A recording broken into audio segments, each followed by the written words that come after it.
Selamat malam buat teman-teman semua. Terima kasih sudah hadir. Buat yang lain, nanti kita tunggu selagi kita mulai juga perkuliahannya. Nah, malam ini kita akan belajar tentang manajemen yang babnya adalah pengorganisasian. Karena kemarin kita sudah belajar tentang perencanaan. Yang selanjutnya tahap dari manajemen adalah pengorganisasian.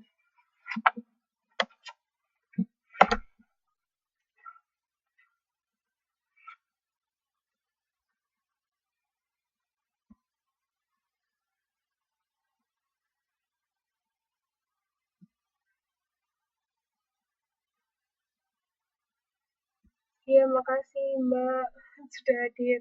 Nah, kita mulai. Pertama adalah rekamannya yang kemarin ya, yang waktu di kelas belum diupload, nanti akan saya upload setelah pelajaran hari ini sekalian sama yang modul 4. Nah, tujuan dari modul 4 sendiri kita akan belajar tentang ruang lingkup pengorganisasian itu apa aja sih.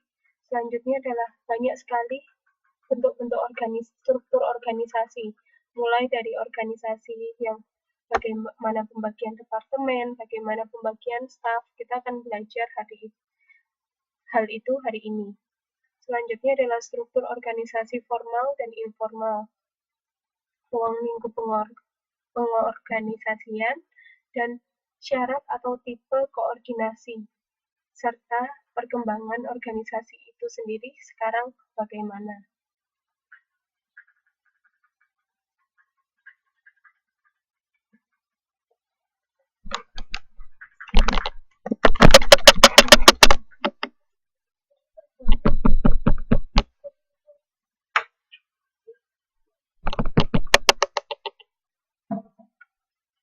Nah, di sini kita akan belajar tentang pertama, apa sih pengorganisasian itu? Organisasi bisa diartikan sebagai suatu proses mendesain struktur formal. Karena suatu organisasi itu kan pasti dia ada yang bersifat formal dan informal. Nah, kita akan belajar dulu tentang yang formal itu seperti apa. Pengorganisasian juga mengelompokkan dan mengatur, serta membagi habis berbagai tugas atau pekerjaan kepada semua anggota organisasi agar tujuan organisasi dapat tercapai dengan efektif. Di sini ada 4 aspek utama proses penyusunan struktur organisasi. Yang pertama adalah departementalisasi, yaitu mengelompokkan dari berbagai aktivitas kerja suatu organisasi supaya aktivitas kegiatan yang sama bisa digabungkan dalam satu unit kerja. Jadi kita mengelompokkan berbagai satuan kerja itu dalam satu unit yang tugasnya memiliki tugas masing-masing. Yang selanjutnya adalah pembagian kerja itu sendiri. Jadi di sini akan dirinci tugas apa saja yang akan kita laksanakan, atau kita merinci tugas atau pekerjaan yang harus dilakukan seseorang agar setiap orang yang terlibat di dalamnya itu memiliki tanggung jawab tugas masing-masing. Selanjutnya adalah koordinasi. Koordinasi adalah proses pengintegrasian berbagai tujuan dan aktivitas pada satuan-satuan yang terpisah-pisah. Jadi koordinasi ini digunakan untuk kita saling berbagi informasi dengan departemen lain, sehingga kita dapat bekerja sama walaupun tugas kita berbeda-beda. Yang terakhir adalah dari aspek utama proses penyusunan struktur organisasi itu sendiri adalah rentang manajemen atau rentang kendali. Rentang manajemen dan rentang kendali ini merupakan seberapa besar luas kita untuk melakukan pekerjaan, atau bisa diartikan sebagai kemampuan manajer untuk melakukan koordinasi secara efektif yang sebagian besar tergantung pada jumlah bawahan yang melapor kepadanya.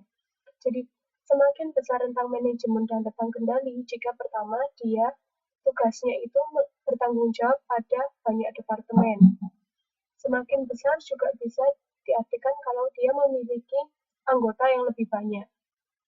Nah, Tentang manajemen dan tentang kendali itu adalah seberapa besar kendali kita dalam suatu organisasi.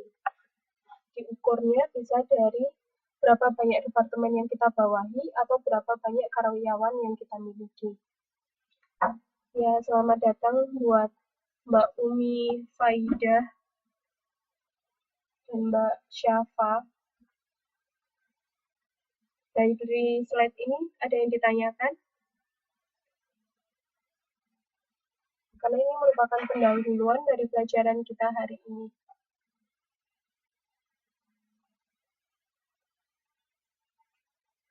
Nggak apa-apa, kita juga baru mulai, Mbak Umi.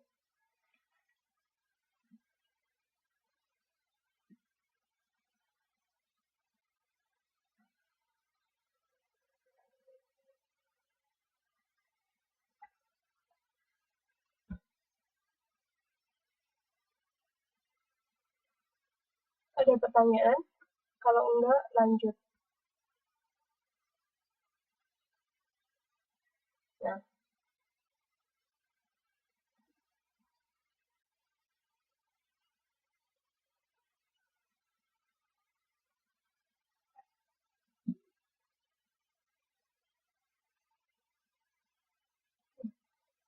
pertanyaan pertama adalah jelaskan kembali tentang rentan manajemen. Rentan manajemen itu adalah seberapa luas tanggung jawab kita atau seberapa banyak pekerjaan yang harus kita lakukan dalam suatu organisasi.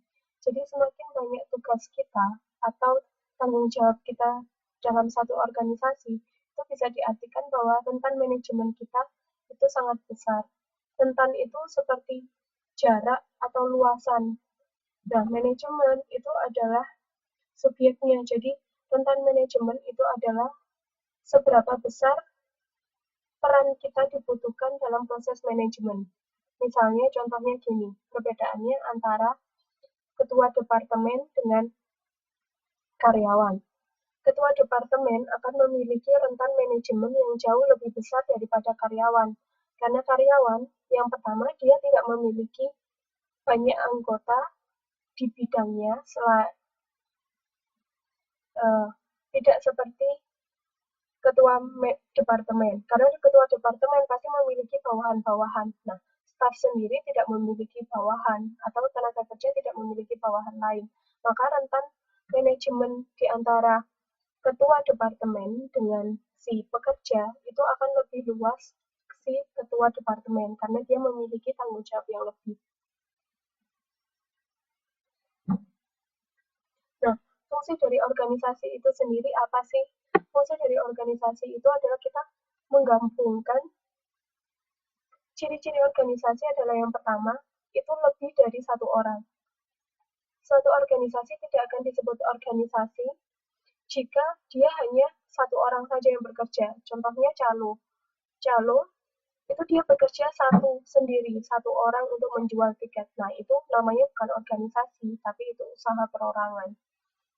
Nah, yang pertama, dari fungsi organisasi itu sendiri, kita menggabungkan tujuan dari banyak orang menjadi satu tujuan yang besar.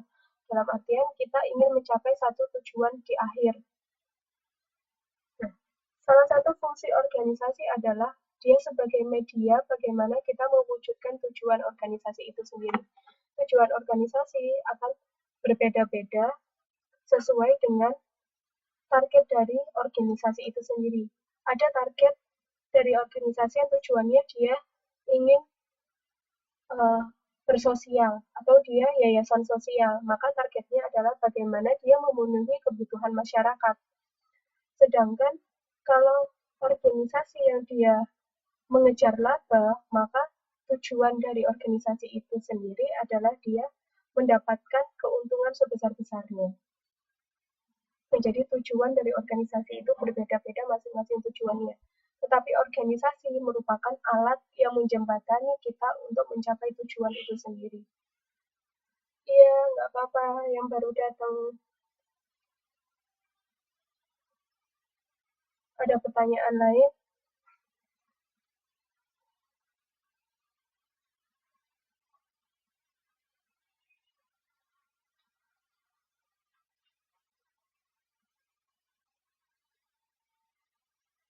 atau ada yang mau bicara, nanti yang ada mau yang bicara ngomong aja, nanti tak nyalakan mikrofonnya.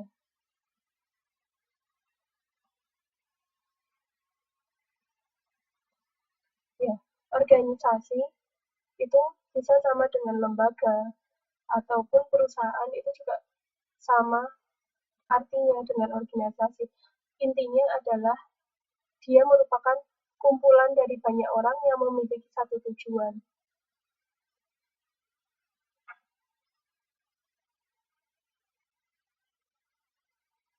Ada pertanyaan? Kalau enggak, kita lanjut dari arti pengorganisasian sendiri.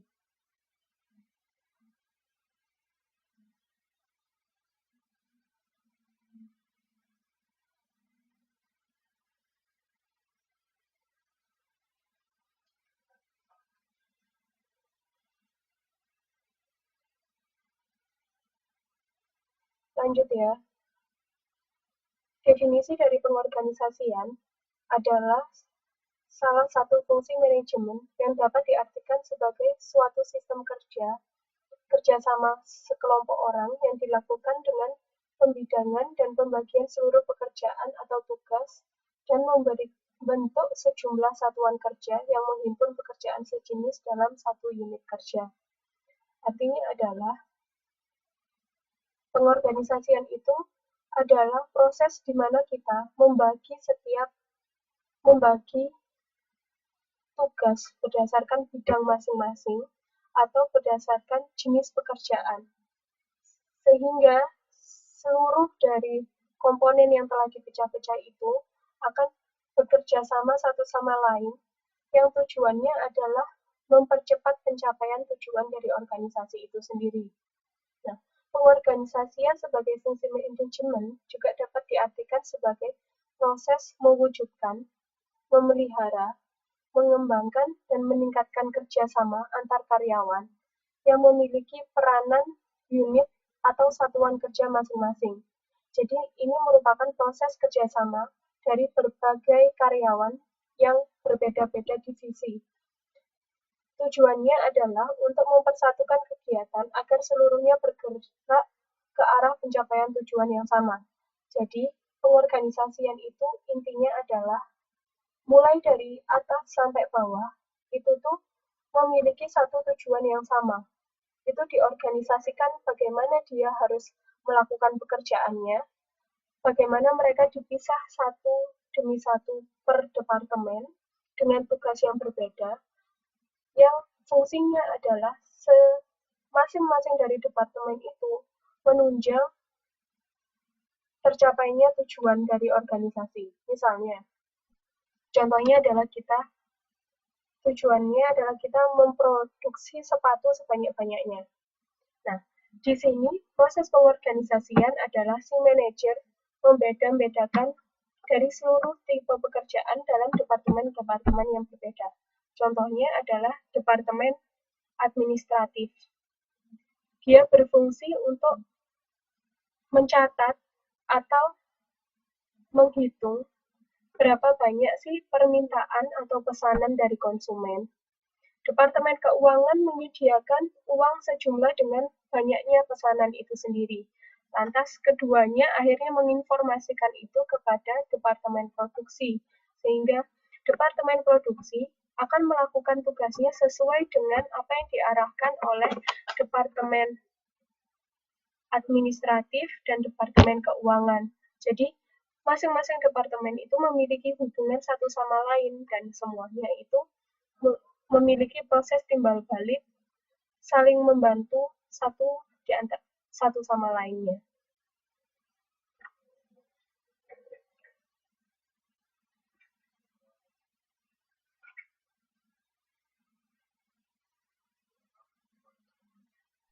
Yang dapat menghambat peningkatan produktivitas dalam organisasi atau perusahaan, yang pertama adalah budaya birokrasi organisasi yang diterapkan dan dikembangkan secara berlebihan.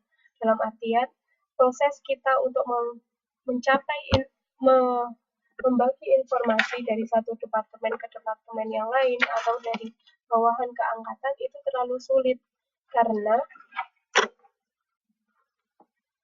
Dengan memperlakukannya budaya birokrasi yang terlalu berlebihan, itu dapat membuat kondisi di mana hubungan kerja itu hubungannya sangat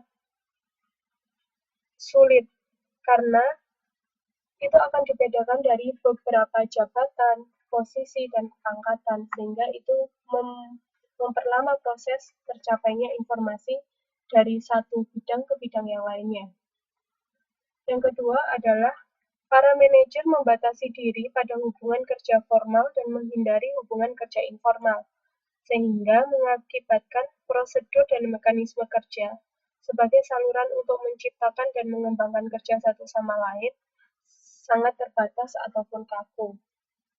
Jadi mereka hanya mengandalkan kerja secara formal, dalam artian kalau ada rapat, ya akhirnya mereka berbagi informasi satu sama lain. Tetapi tidak di luar rapat, maka itu juga mereka tidak akan mendapatkan informasi. Jadi mereka dalam memperoleh informasi satu sama lain, caranya hanya sangat terbatas dengan adanya pertemuan kerja, ataupun rapat per divisi. Jadi, kegiatan informal itu tidak dilakukan secara nyata oleh para karyawan. Yang ketiga adalah kurang optimalnya pendayagunaan forum komunikasi dan koordinasi.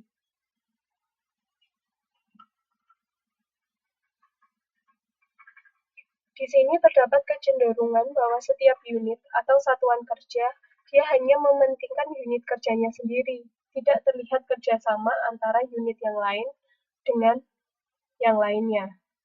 Yang keempat adalah kurang dilaksanakannya analisa pekerjaan atau jabatan, sehingga menyebabkan deskripsi pekerjaan atau jabatan menjadi kurang jelas dan mudah menjadi tumpang tindih wewenang. Jadi satu sama lainnya itu merasa bahwa itu adalah pekerjaannya, atau bahkan itu bukan merupakan pekerjaannya.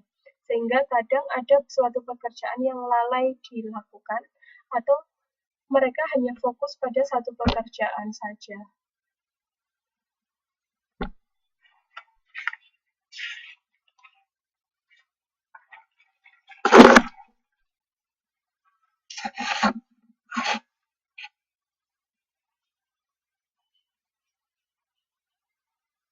Semua ini harus kita pelajari karena semuanya akan sangat berhubungan dengan bagaimana proses kita untuk bekerja sama dari satu karyawan dengan karyawan yang lain dalam rangka mengimplementasikan dan mengembangkan kerjasama antar karyawan. Organisasi harus membutuhkan dasar-dasar dari faktor-faktor apa saja yang menghambat dan bagaimana proses pengorganisasian itu berjalan intensif, itu harus dipelajari semuanya oleh seorang manajer.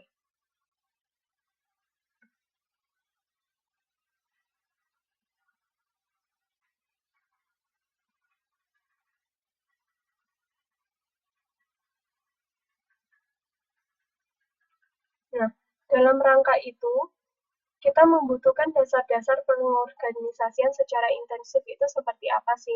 Nah, di sini ada beberapa asas yang kita perlukan untuk melakukan pengorganisasian secara intensif. Yang pertama adalah asas di mana adanya kejelasan tujuan.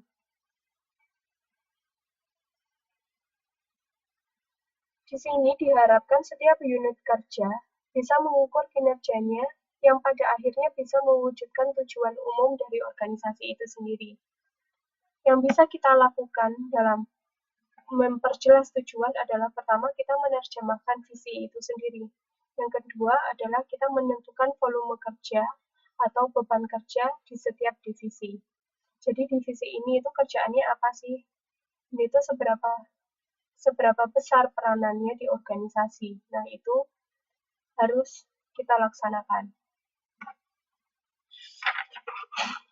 Yang selanjutnya adalah dasar pembagian kerja sebagai jaringan kerja.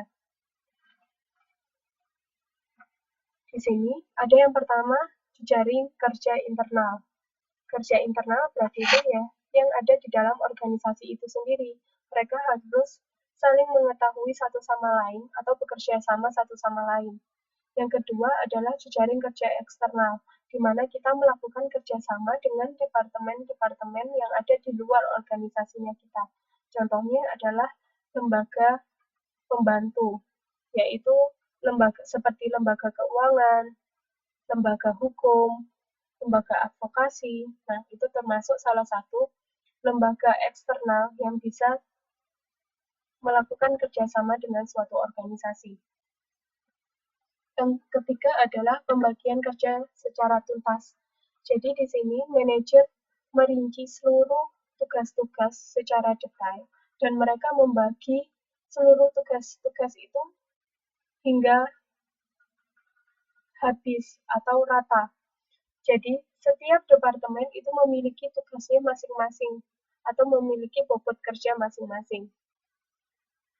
Yang keempat adalah menghindari di mana anggota mementingkan unit kerjanya sendiri, karena pada umumnya dibentuk atau dibaginya bagian-bagian organisasi itu pasti karena dia memiliki fungsi tersendiri dalam organisasi kan. Nah, di sini kalau terjadi di mana anggota mementingkan unit kerjanya sendiri, maka tidak akan terjalin hubungan kerjasama yang bagus antara departemen satu dengan departemen yang lain. Jadi dia merasa, oh, departemen produksi itu lebih penting daripada departemen keuangan. Itu kan nggak mungkin, karena departemen keuangan pasti yang menyediakan peralatan, menyediakan dana, agar proses pembuatan produk itu tetap berjalan, atau proses produksi itu tetap berjalan. Nah, kadang juga ada departemen produksi itu lebih penting daripada departemen tenaga kerja atau departemen personalia. Kalau kita nggak punya tenaga kerja, kan kita nggak mungkin juga memproduksi barang.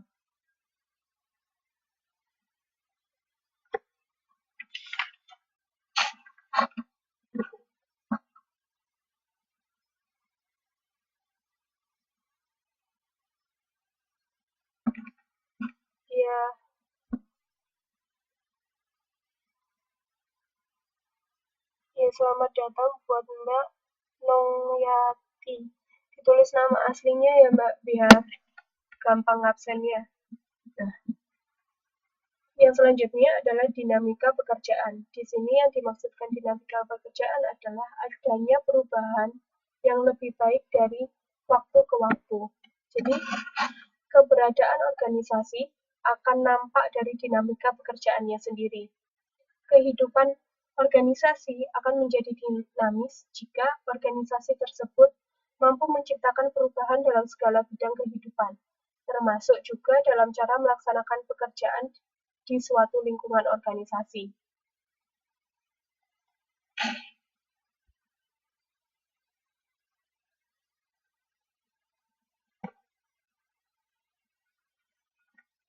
Selanjutnya yang menjadi dasar-dasar pengorganisasian secara intensif adalah adanya dasar kesatuan perintah.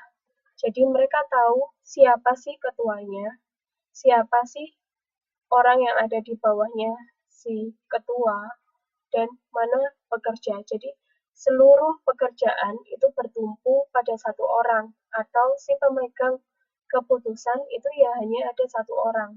Jadi di sini ada dasar kesatuan perintah, di mana ketika orang yang memiliki jabatan tertinggi itu mengeluarkan kebijakan, ya semuanya yang lain harus mengikuti kebijakannya dia apa.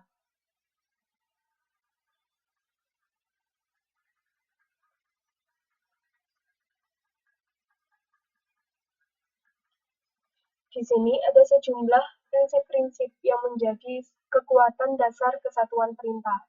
Yang pertama adalah pucuk pimpinan yang memiliki pimpinan unit kerja sebagai bawahannya harus memberikan sebagian wewenang dan tanggung jawab dalam melaksanakan tugas pokoknya.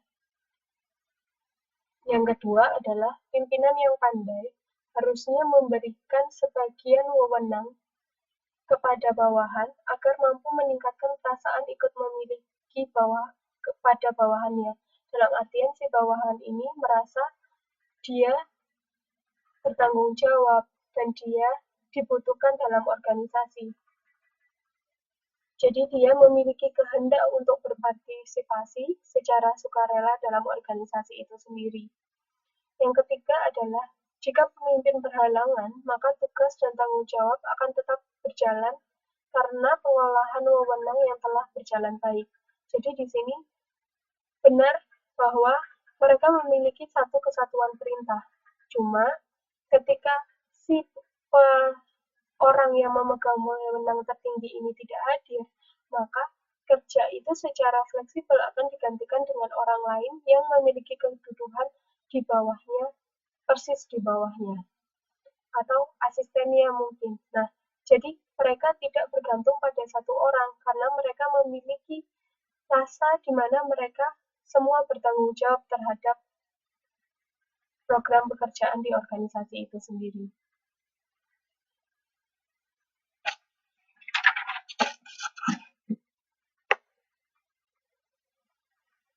Yang selanjutnya yang sebagai dasar pengorganisasian secara intensif adalah asas fleksibilitas organisasi. Yang dimaksudkan adalah fleksibilitas sebuah organisasi dapat dilihat dari kemampuannya menambah atau mengurangi unit ataupun satuan kerja dalam strukturnya. Penambahan atau pengurangan unit kerja jika terjadi itu akan dilakukan jika terjadi perubahan dalam organisasi itu sendiri atau terjadi adanya permasalahan dalam organisasi.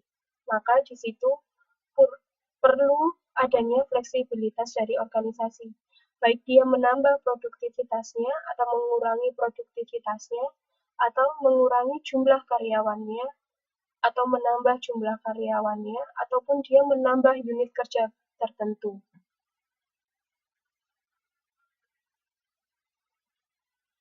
Seluruh kefleksibilitasan dalam organisasi itu menyesuaikan volume dan beban kerja sesuai dengan keinginan pelanggannya. Jadi semua itu akan dilakukan jika sesuai dengan keinginan dari pelanggan. Misalnya pelanggan mulai jenuh, maka si organisasi itu harus secara fleksibel dia memiliki kebijakan dalam mengurangi jumlah produksi dari produk yang sudah dirasa jenuh oleh konsumen. Sedangkan jika konsumen itu merasa nyaman atau tambah suka dengan produk itu, maka organisasi harus secara fleksibel pula menambah jumlah produksinya. Jadi seluruh kegiatan yang ada di organisasi itu tergantung oleh bagaimana tanggapan pasar atau konsumen terhadap produk yang ia keluarkan.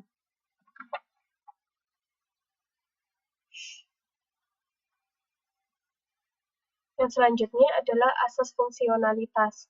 Di sini, organisasi itu memiliki banyak fungsi atau memiliki target yang berbeda-beda.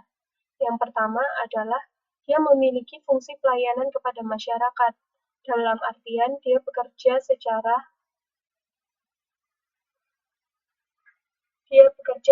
sukarela atau dia mementingkan kebutuhan sosial masyarakat. Selanjutnya adalah fungsi inovasi dan pengembangan, di mana mereka selalu merombak atau mengeluarkan ide-ide kreatif tentang produk yang ingin ia keluarkan. Yang ketiga adalah fungsi responsif, di mana dia selalu tanggap dan mampu memberikan tanggapan terhadap kebutuhan pelanggan ataupun customer. Nah, selanjutnya adalah fungsi produktivitas, di mana dia selalu mengoptimalkan berapa banyaknya output yang bisa ia keluarkan dengan input atau masukan yang sangat terbatas. Nah, selanjutnya dia juga harus bisa memiliki fungsi prediktif, dalam artian dia bisa memperkirakan bagaimana sih tanggapan konsumen ataupun pelanggan di masa yang akan datang. Ada pertanyaan?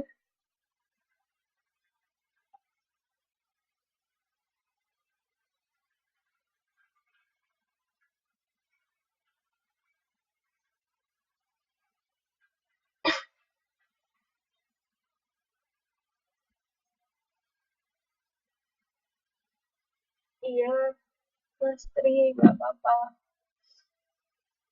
Ada yang mau ditanyakan mungkin?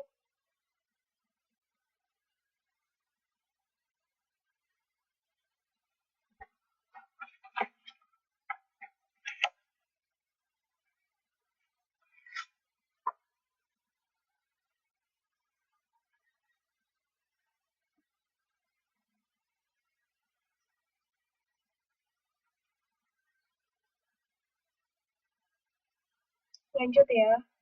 Yang selanjutnya adalah di sini ada beberapa macam-macam organisasi.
Ya, halo.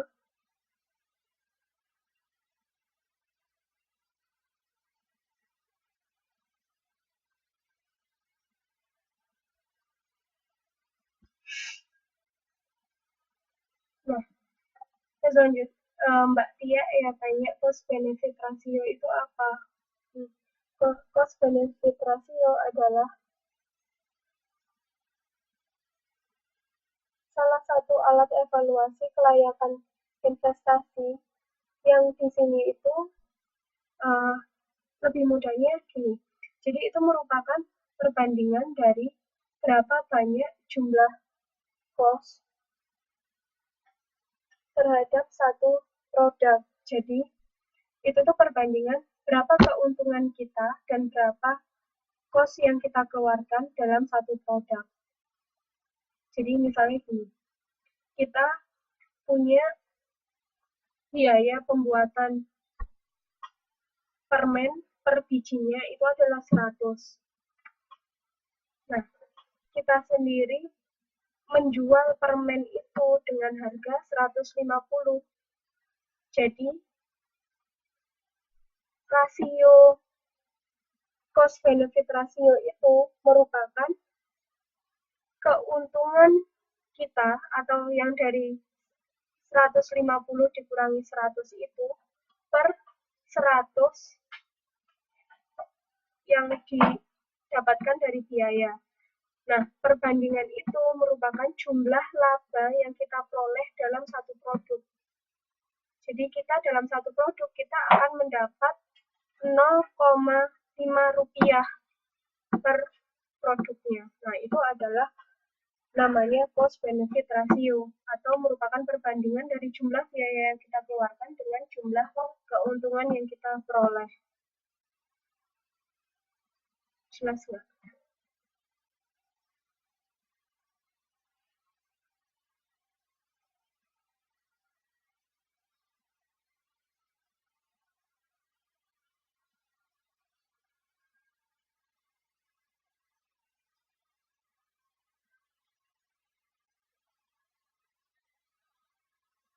Nggak paham. Jadi itu gini. Contohnya ya, kita belajar tentang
Jadi cost benefit ratio itu biasa dirumuskan dengan benefit per cost. Dalam artian keuntungan dibagi dengan jumlah cost yang kita keluarkan. Contohnya tadi, misalnya kita memiliki keuntungan di setiap produk. Tadi kan kita menjual permen, itu harganya kan 150 ya. Nah, benefit itu diperoleh dari harga jual dikurangi dengan biaya atau dikurangi dengan 100 dibagi dengan cost itu sendiri. Cost-nya tadi kan 100 ya, biayanya tadi 100.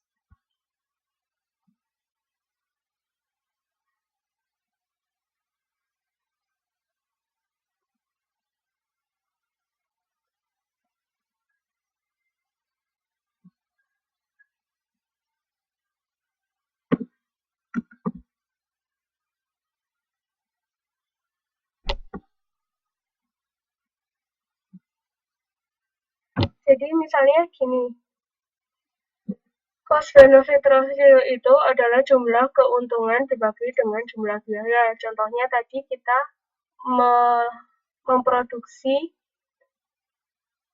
permen. Kita jual dengan harga 150. Nah, biayanya kita sendiri, kita mengeluarkan biaya 100 rupiah untuk 10 permen. Nah, jadi biaya masih 1 permen itu tuh kan 10 rupiah kan. Nah,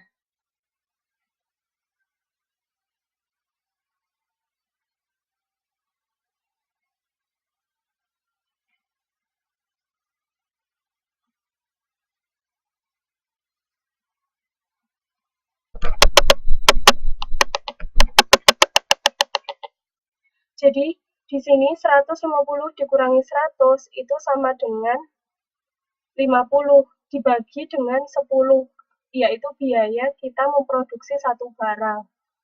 Jadi keuntungannya kita adalah 5 rupiah.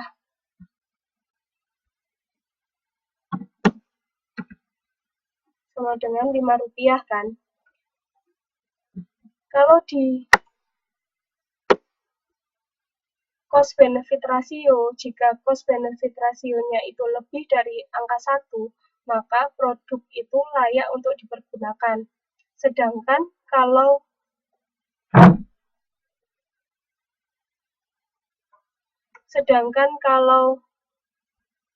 bentar ya, pertanyaannya satu-satu dulu. Sedangkan kalau dia di bawah 1 nilai benefit cost-nya ini, maka produk itu tidak layak dipergunakan dalam artian biaya itu lebih besar daripada keuntungan yang kita peroleh. Jadi kalau lebih dari 1,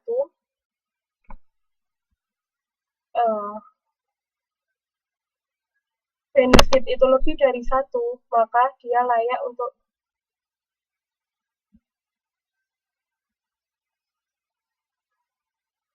untuk dikembangkan. Sedangkan kalau dia itu kurang dari 1, maka ini tidak baik untuk diteruskan produksinya dalam suatu perusahaan karena cost-nya itu lebih tinggi daripada benefit-nya.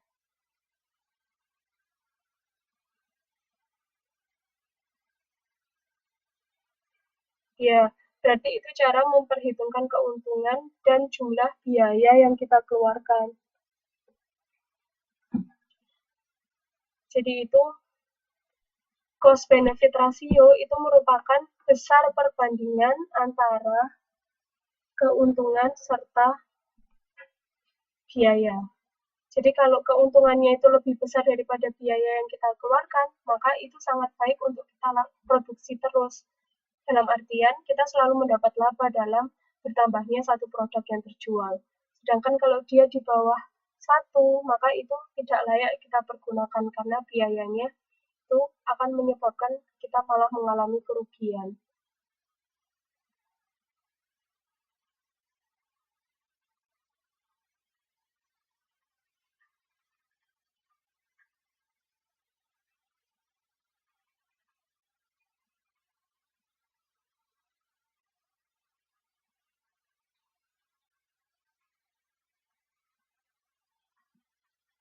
Selanjutnya,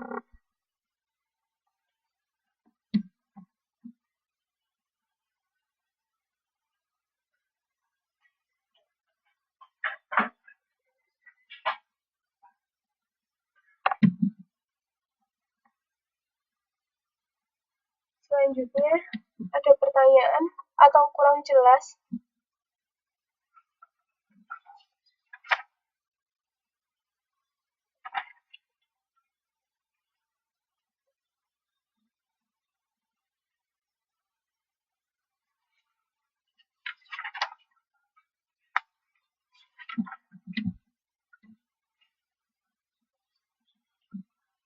Mbak Sulis tanya tentang resistensi ya.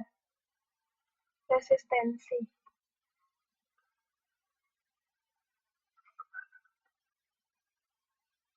Iya, tadi masih jawab pertanyaan dari Mbak Tia. Bentar ya. Resisten. Sama kayak kalau kita dapat penyakit, resisten itu kan namanya kekebalan ya. Nah, itu ibarat, jadi gini, ketika organisasi itu mengalami hambatan, itu seperti badan kita yang terkena sama penyakit. Kalau kita atau organisasi itu memiliki keresistensian yang cukup baik, maka dia akan bisa melawan hambatan itu sendiri. Sama kayak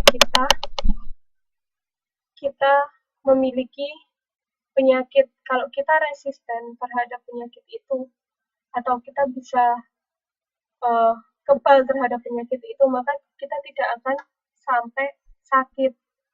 Nah, di dalam organisasi sendiri, kita itu bisa mengukur seberapa besar batas resistensi kita. Apabila dalam organisasi terjadi suatu permasalahan dan kita tidak resisten terhadap perubahan, maka organisasi itu justru akan mengalami ancaman permasalahan yang jauh lebih besar. Di dalam organisasi ini sendiri, kita kan juga selain dari organisasi itu, kita juga punya banyak individu. Tidak semua individu bisa menerima suatu perubahan, atau tidak semuanya bisa bertahan dalam suatu permasalahan. Nah, inilah yang akan terjadi jika dalam perusahaan itu diadakan suatu perubahan. Caranya untuk kita tidak mengalami itu apa? Ya kita harus memperkuat kondisi internal kita atau kondisi dari organisasi itu sendiri. Semakin kuat kondisi internal organisasi atau semakin banyaknya kerjasama yang kita buat, koordinasinya semakin lancar, maka organisasi itu akan makin resisten terhadap perubahan. Jika terjadi perubahan, organisasi itu dapat bertahan dan justru dia akan keluar dari masalah. Sedangkan kalau dia tidak resisten, maka dia justru akan terpuruk dalam permasalahan atau menyebabkan permasalahan yang jauh lebih besar. Kayak gitu, Mbak Sulis. Jelas nggak?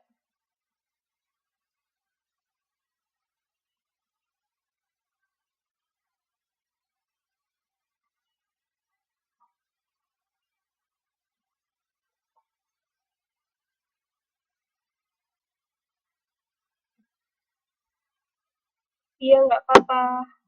Silahkan. Lanjut ya. Kita ke macam-macam organisasi. Kalau ada pertanyaan nanti saya jawab satu-satu. Lanjut ke macam-macam organisasi. Nah, macam-macam organisasi ini sangat banyak. Alasan terbentuknya organisasi juga sangat banyak. Yang pertama, kita bisa mengelompokkan macam-macam organisasi berdasarkan proses pembentukannya. Di sini ada dua kelompok, yaitu formal dan informal. Ada yang tahu organisasi formal itu seperti apa? Organisasi informal itu seperti apa? Contohnya.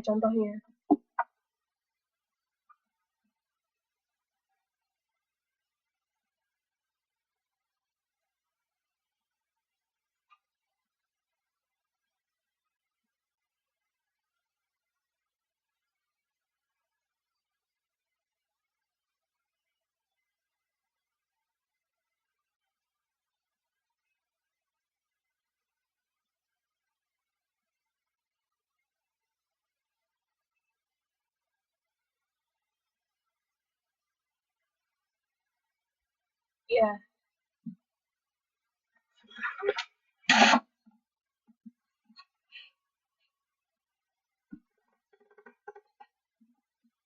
udah banyak ya contohnya. Nah, di sini artinya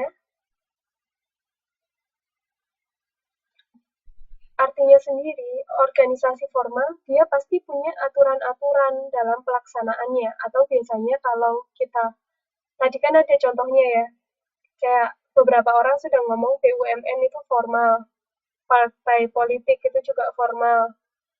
Terus, nah, dia pasti seluruh dari lembaga-lembaga itu pasti dia memiliki ADART atau anggaran dasar dan anggaran rumah tangga.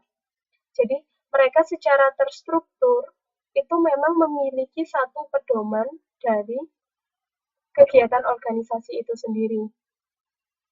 Sedangkan kegiatan informal atau organisasi informal ya dia terbentuknya tidak secara terstruktur.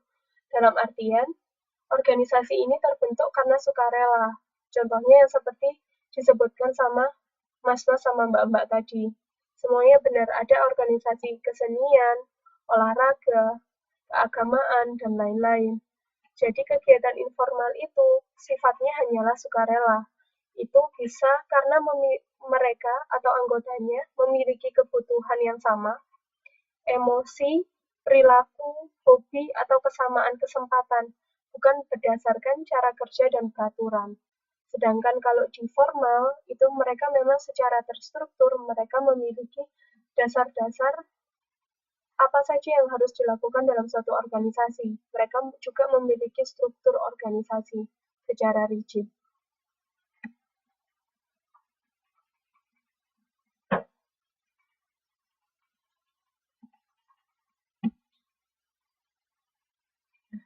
Lanjut ya.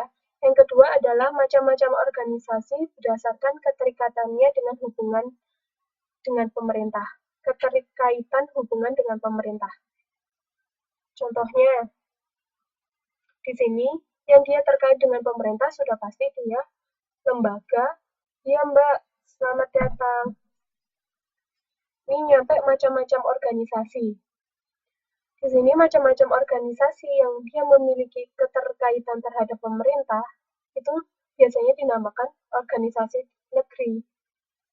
Sedangkan organisasi yang tidak memiliki keterkaitan terhadap pemerintah, cuma dia mendukung atau secara tidak langsung memiliki pengaruh terhadap kondisi pemerintahan, itu adalah organisasi swasta. Jadi yang pertama itu dia resmi dikeluarkan oleh pemerintahan, yaitu lembaga-lembaga negeri. Yang kedua adalah dia secara mandiri dikeluarkan oleh pengusaha ataupun yayasan dan kawan-kawannya, tetapi dia juga memiliki andil dalam proses pemerintahan. Itu namanya organisasi swasta. Yang selanjutnya adalah berdasarkan ukuran organisasi. Ini teman-teman pasti gampang banget mengingatnya. Dia besar, kecil, sedang, itu namanya dia berdasarkan ukuran organisasi. Semakin dia memiliki karyawan yang jumlahnya lebih besar, volume produksinya lebih besar, dan area pasarnya lebih besar, maka itu bisa dimasukkan dalam organisasi yang berskala besar. Sedangkan kalau dia masih organisasi masyarakat yang terbatas di satu daerah dan dia hanya memiliki mungkin 1-2 pegawai, maka itu dinamakan organisasi kecil. Waalaikumsalam.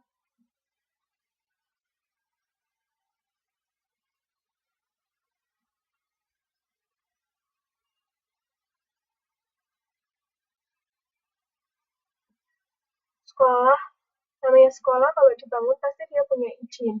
Cuma dia tidak dibangun oleh pemerintah, tetapi pengusaha atau yayasan. Maka itu namanya sekolah swasta. Cuma dia dalam pembentukannya pasti izin. Orang beli tanah aja kan pasti kita izin.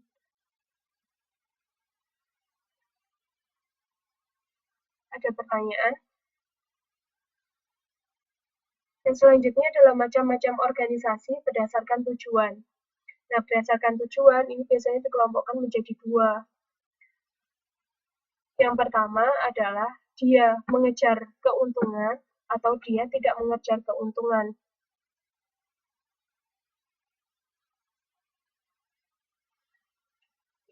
Yang dia tidak mengejar keuntungan, kebanyakan mereka adalah organisasi sosial atau organisasi nirbala. Nirlaba.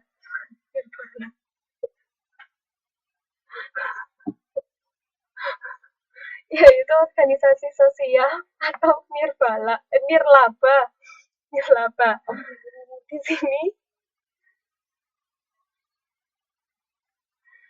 organisasi sosial itu contohnya ada yang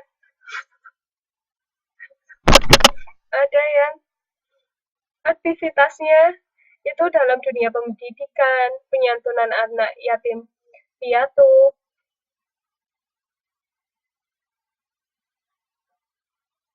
ataupun kelompok pelestari kesenian, lingkungan, atau tradisional.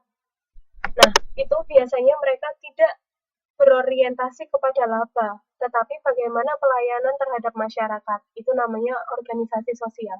Sedangkan organisasi yang dia mengejar keuntungan atau dia tujuannya adalah memiliki produktivitas yang tinggi, itu namanya adalah macam organisasi laba atau keuntungan materi.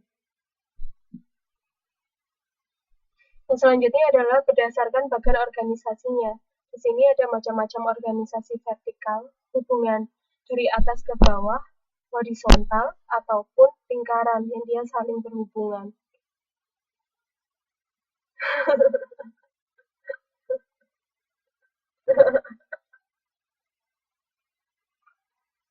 Kepleset. Organisasi itu.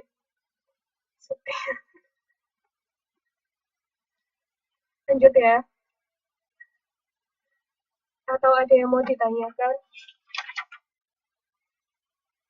Mumpung kita masih punya waktu 1 jam 6 menit.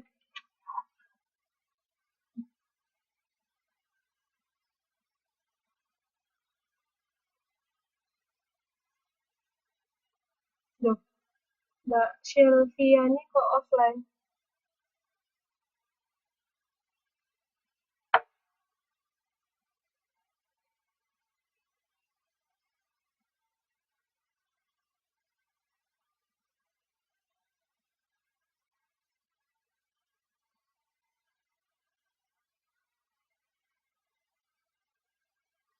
Oh, ya. Lanjut ya, kalau ada pertanyaan tanya lo ya. Nah, yang selanjutnya adalah langkah-langkah pengorganisasian. Teman-teman bisa baca lengkapnya di halaman 17. Yang pertama adalah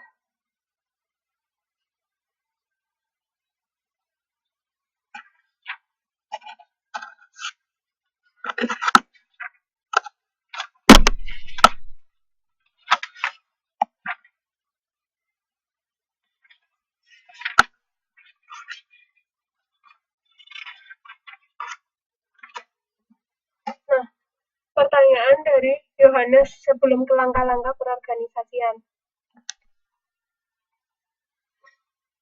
LSM itu termasuk organisasi formal atau informal. Jadi gini, lembaga itu bisa dikatakan formal ataupun informal ketika kalau dia formal, itu adalah pertama dia memiliki struktur organisasi yang jelas. Dia juga memiliki aturan atau ADART yang jelas. Anggaran dasar rumah tangga serta anggaran dasar. Jadi itu berisi tentang tujuan dia didirikan, nama organisasi itu apa, keanggotaannya bagaimana, terus apa yang harus dilakukan ketika mereka mengambil keputusan, apa dia harus rapat atau dia harus musyawarah ataupun lain-lain. Jika mereka semua memiliki itu, maka organisasi itu bisa dikatakan organisasi formal.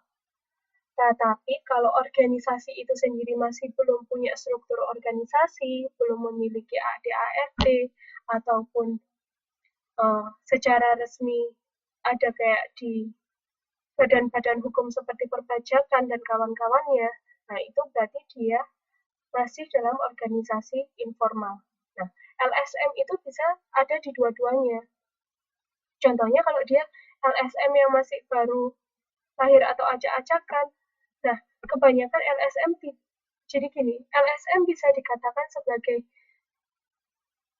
organisasi formal ketika pertama dia biasanya itu dia harus mendaftarkan diri kepada dinas sosial. Nah, dinas sosial kalau nggak salah, dinas sosial dan uh, catatan sipil serta organisasi. Mereka harus menggabungkan dari semua departemen itu untuk mendapatkan satu form. Form itu berisi tentang usulan dia untuk melegalkan lembaga swadaya masyarakatnya dia. Nah, itu harus didukung pertama, dia harus punya notaris, akta notaris, di mana organisasi itu memang benar-benar kuat secara hukum. Yang kedua, juga dia memenuhi aturan perpajakan dan dia memiliki anggota yang pasti. Nah, biasanya LSM itu harus mendaftarkan itu dulu. Kalau dia memang sudah terdaftar dan memperoleh izin, maka LSM itu bisa dikatakan formal. Tapi kalau dia masih belum, ya namanya berarti informal.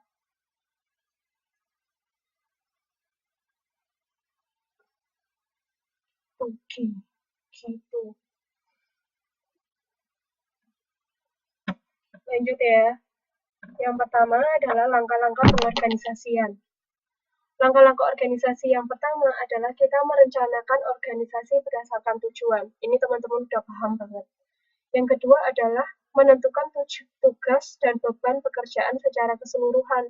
Jadi mereka melakukan pendataan tugas yang harus kita lakukan apa aja sih.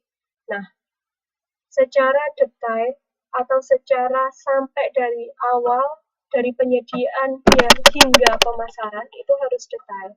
Jadi tugas-tugasnya siapa nanti yang ngirim, siapa yang ngambil, berapa yang harus dibutuhkan, siapa yang harus menyediakan, itu semua harus ditentukan. Selanjutnya adalah kita mengalokasikan sumber daya. Berapa jumlahnya bahannya sih? Berapa jumlah tenaga kerja yang kita butuhkan?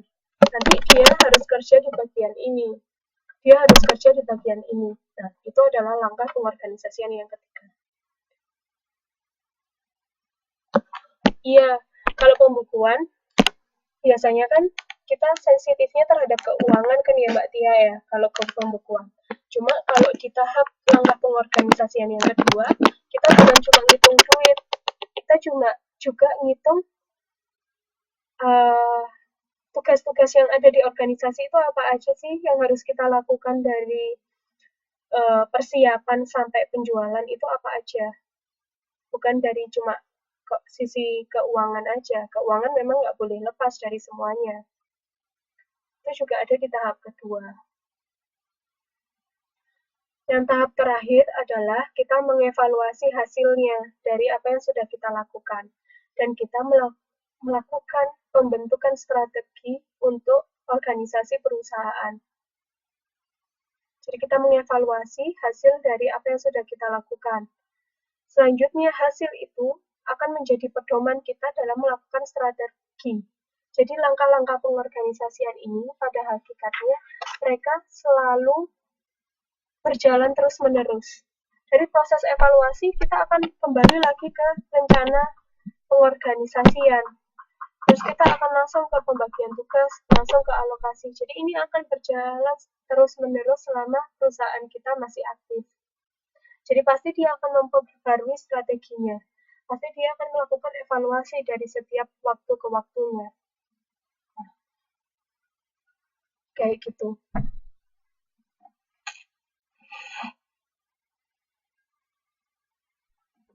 Jelas?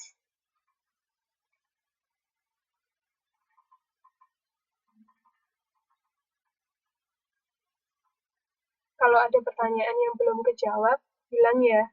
Soalnya ini geraknya, chattingnya cepet banget, jadi kelewat-kelewat.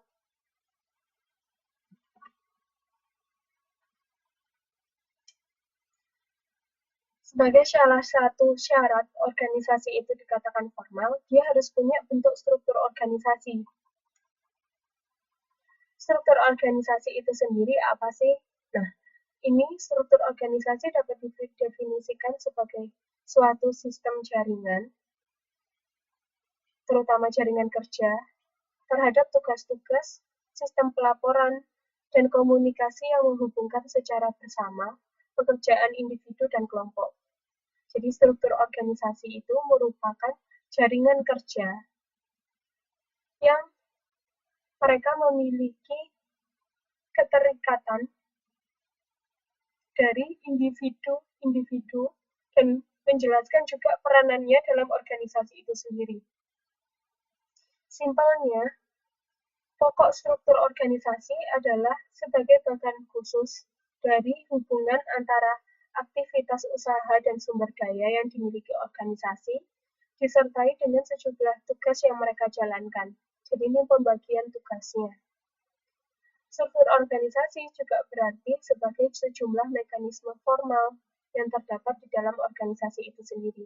Dikatakan formal karena apa? Karena dia menjelaskan struktur kedudukan yang paling tinggi hingga ke bawah.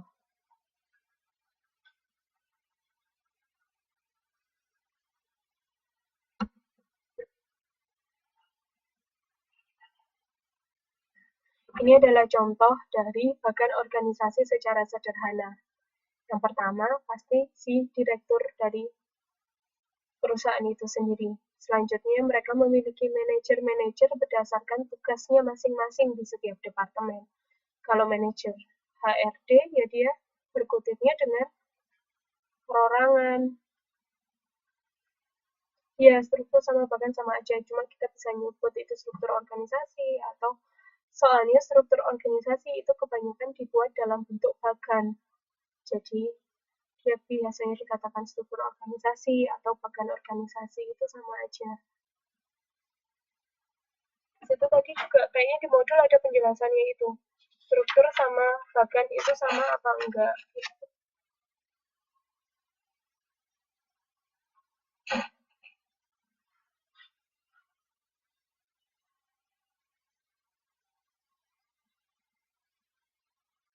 Jadi di dalam struktur organisasi, setiap individu yang terlibat itu ditunjukkan kedudukannya, tugasnya, wewenang dan tanggung jawabnya yang berlainan di masing-masing departemen. Jadi di sini direktur utama ya dia bertanggung jawab terhadap si manajer ini. Sedangkan si manajer HRD ya dia bertanggung jawab terhadap si supervisor dari HRD sendiri. Dan supervisor bertanggung jawab terhadap karyawannya. Ini juga menjelaskan bahwa mereka punya hubungan, bahwa direktur utama itu juga secara langsung ataupun tidak langsung juga bertanggung jawab terhadap karyawan. Cuma dia dibantu oleh manajer ini untuk melaksanakan tugasnya secara optimal.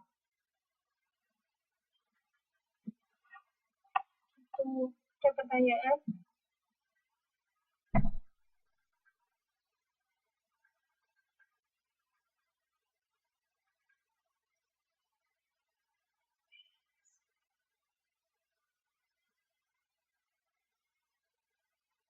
Belum ada pertanyaan ya? Jelas ya? Gak ngantuk ya?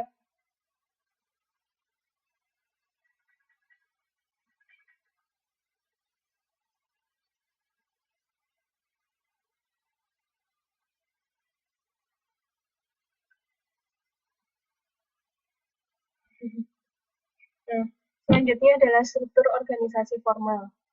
Bagian organisasi biasanya mendeskripsikan ke dalam 5 aspek utama sebuah struktur organisasi. Yang pertama, jangan jadi pendengar setia, Nas, jadi penjawab. Malah kalau bisa ya nerangin. Yang pertama adalah adanya pembagian kerja. Jadi setiap gambar atau setiap bagian bagan itu mewakili individu atau satuan organisasi yang bertanggung jawab terhadap kegiatan organisasi tertentu. dan jenjang spesialisasi yang digunakan. Yang kedua adalah rantai perintah, adanya hubungan antara atasan dengan bawahan, dari mulai jenjang tertinggi hingga karyawan terendah.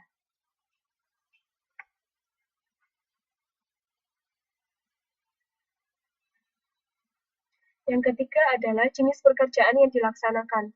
Setiap bagan yang ada di bagan organisasi yang di halaman 20 itu, dia berisi label atau deskripsi singkat yang menunjukkan pekerjaan dan tanggung jawab yang berbeda-beda.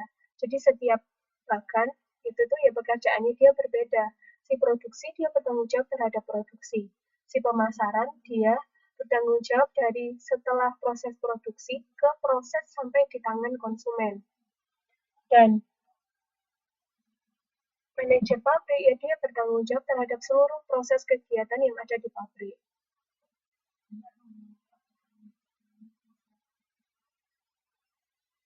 Yang nomor 4 adalah pengelompokan aktivitas. Keseluruhan bagan memperlihatkan sejumlah aktivitas organisasi dibagi berdasarkan fungsi, divisi, atau lain-lainnya, sesuai dengan kebutuhan organisasi. Yang kelima adalah dia juga menunjukkan hubungan antara atasan dan bawahan, maka bagan juga menjelaskan bahwa itu merupakan proses manajemen. Jadi adanya hubungan secara langsung ataupun tidak langsung dari dari hulu hingga hilir.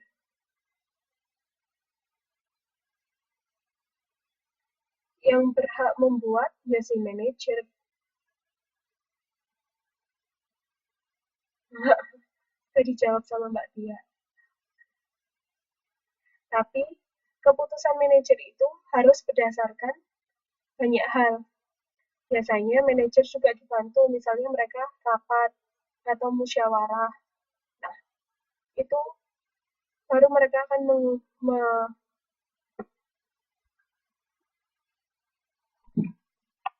pokoknya intinya yang bisa merubah itu adalah pertama adalah keputusan dari seluruh anggota organisasi. Yang kedua adalah si pemegang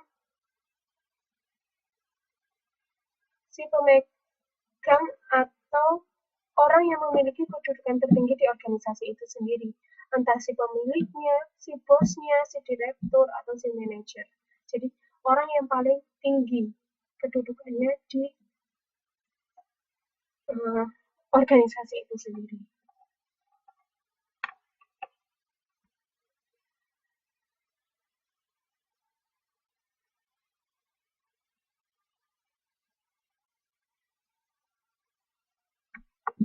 Lanjut ya. Di sini juga ada beberapa tipe organisasi. Tipe struktur organisasi yang disesuaikan oleh sifat dan pekerjaan yang dilakukan dan kondisi tempat organisasi tersebut beroperasi. Jadi struktur organisasi itu dibentuk berdasarkan kebutuhan dari organisasi itu sendiri. Yang pertama, organisasi itu adalah organisasi lini atau organisasi yang di dalamnya terdapat garis wewenang yang menghubungkan langsung secara vertikal antara atasan dan bawahan. Contohnya ada di gambar sini. Jadi, di sini menjelaskan secara langsung bahwa ada hubungan antara direktur dengan karyawan. Karena bagan ini kan tidak terputus kan, dari sini ke sini, nah itu tidak terputus. Jadi direktur secara langsung itu juga berhubungan dengan karyawan. Jadi ada hubungan dari atas ke bawah, dari direktur ke kepala bagian hingga ke karyawan.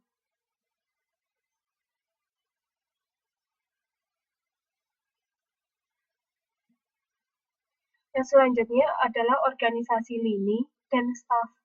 Kegiatan lini adalah sejumlah tindakan yang langsung meliputi pelaksanaan fungsi utama suatu organisasi, yaitu adanya hubungan dari atas hingga ke bawah.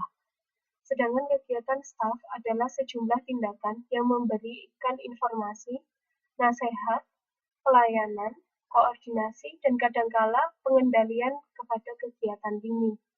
Contohnya lebih jelasnya kayak gini. Nah, jadi Yang namanya kegiatan lini itu kan ini ya, dari sini itu kan dari sini,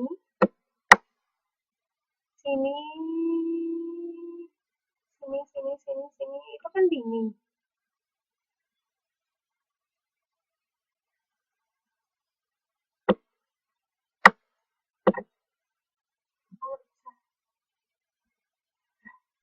Kan lini. Sama kayak di gambar yang sebelumnya. Perbedaannya di organisasi lini dan staff, dia yang memadukan organisasi secara lini dan staff. Staff itu apa sih? Jadi itu dia yang berada di antara keputusan tertinggi dan keputusan terbawah. Jadi dia ini adalah departemen yang membantu, yang biasanya itu sebagai penasehat, atau bahkan dia juga membantu pengambilan keputusan.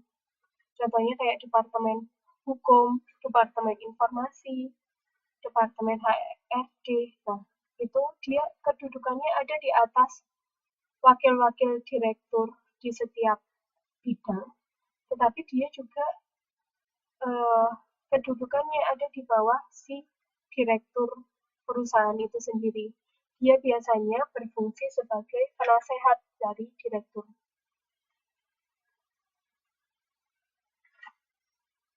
Jelas? Jelas nggak?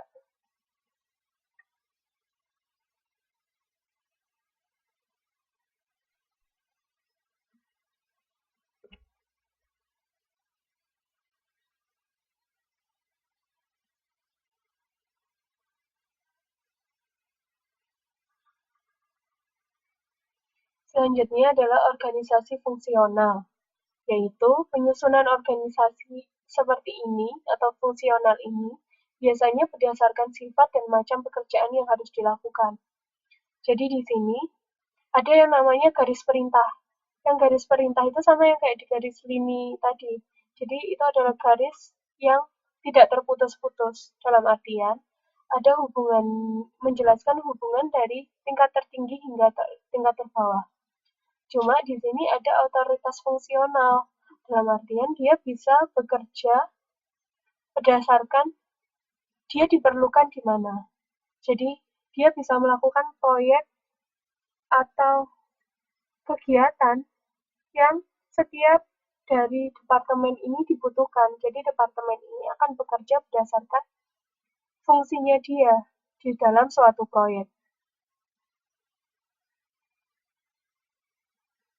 Jadi di dalam satu departemen dia tidak memiliki satu tugas sendiri, atau dia memiliki tugas sendiri tetapi dia perlu dibantu dengan departemen yang lain. Nah, departemen yang lain ini bisa secara langsung membantu proyek dari departemen si A ini dengan proses fungsi organisasi fungsional ini. Jadi dia itu bekerja berdasarkan di mana dia dibutuhkan, bukan di mana departemennya itu memiliki pekerjaan. Biasanya kalau dia departemen A, ya sudah proyeknya ya A itu. Dia departemen B, ya proyeknya B itu.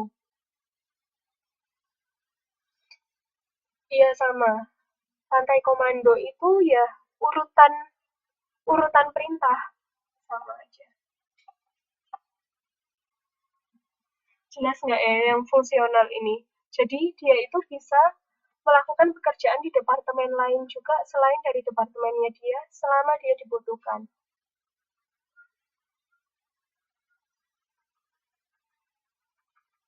Jelas nggak? Aku sendiri kok bingung sama kata-kata tuh. Bentar ya. Jadi fungsional ini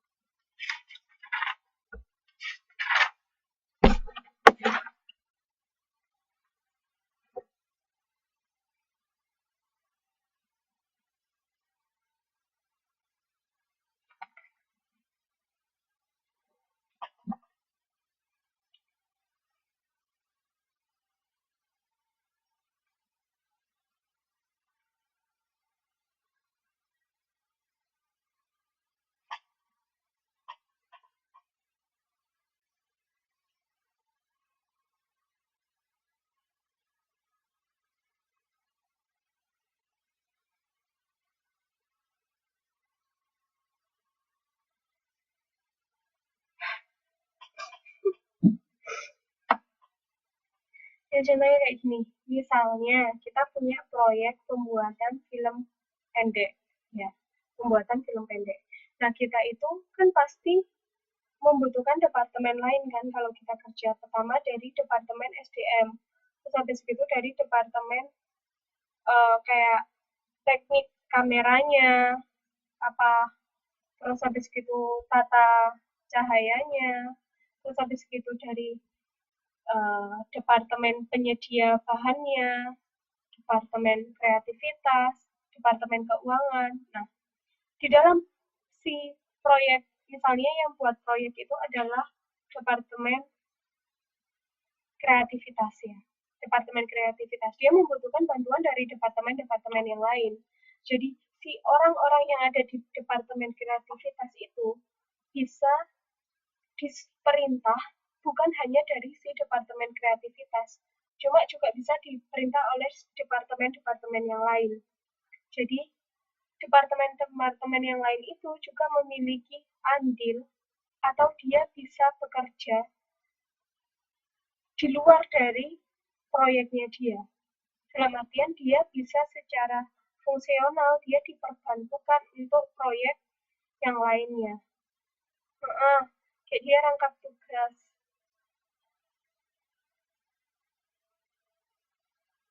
Ya, dia multifungsi. Jadi di mana dia dibutuhkan fungsinya di misalnya di proyek A ya dia harus membantu proyek A. Jadi itu terjadi kerjasama di antara seluruh departemen. Intinya kayak gitu. Entah itu di proyeknya dia sendiri ataupun di proyek yang lain.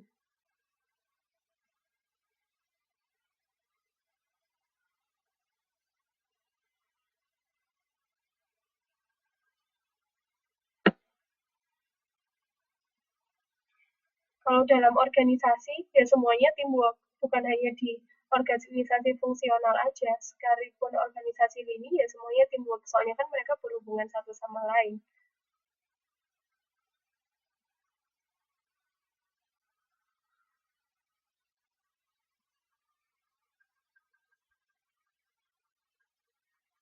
Lanjut ya, yang selanjutnya adalah penggabungan dari organisasi lini, staf, dan fungsional. Jadi ini adalah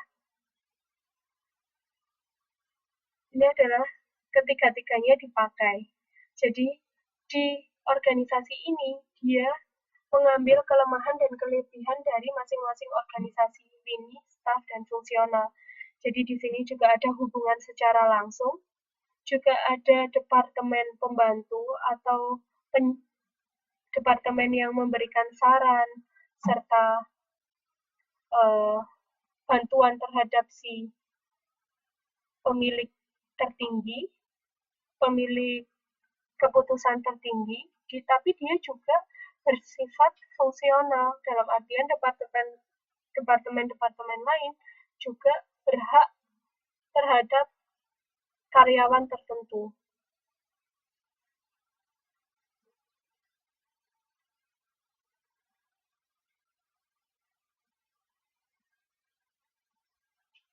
Jelas nggak?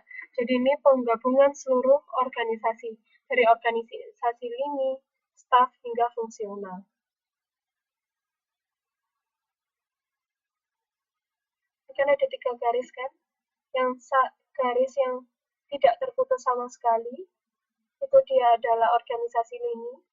Yang dia terputus-putus renggang, ini adalah yang dia fungsional. Sedangkan dia yang terputus-putus agak rapat ini itu organisasi staf. Iya, jadi garis perintahnya itu bersifat kabur. Dalam artian dia itu bisa menerima perintah dari presiden direktur secara langsung, atau dia juga bisa dapat perintah dari manajernya dia di departemennya dia, dan dia juga bisa dapat perintah dari manajer yang lain ketika mereka memiliki atau bekerja di dalam satu proyek yang sama. Nah, organisasi mana sih yang paling baik? Nah, itu disesuaikan dengan kebutuhan dari masing-masing organisasi. Kadang ada yang organisasi yang dia bersifat lini jauh lebih baik. Ya sudah, punyaku punyaku, punyamu ya punyamu. Ada yang misalnya kayak kita organisasi yang butuh seluruh perpaduan dari departemen. Nah, yaitu kita lebih baik pakai yang fungsionalitas.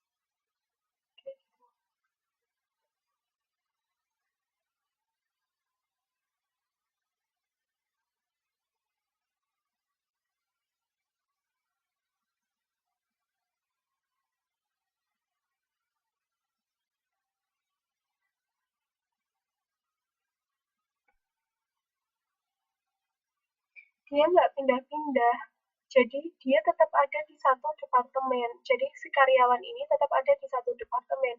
Cuma dia bisa menerima perintah secara ganda dari departemen yang lain, dari presiden, dari direktur, atau dari departemennya dia sendiri. Karena perintah itu dibutuhkan sesuai dengan proyek yang dia kerjakan.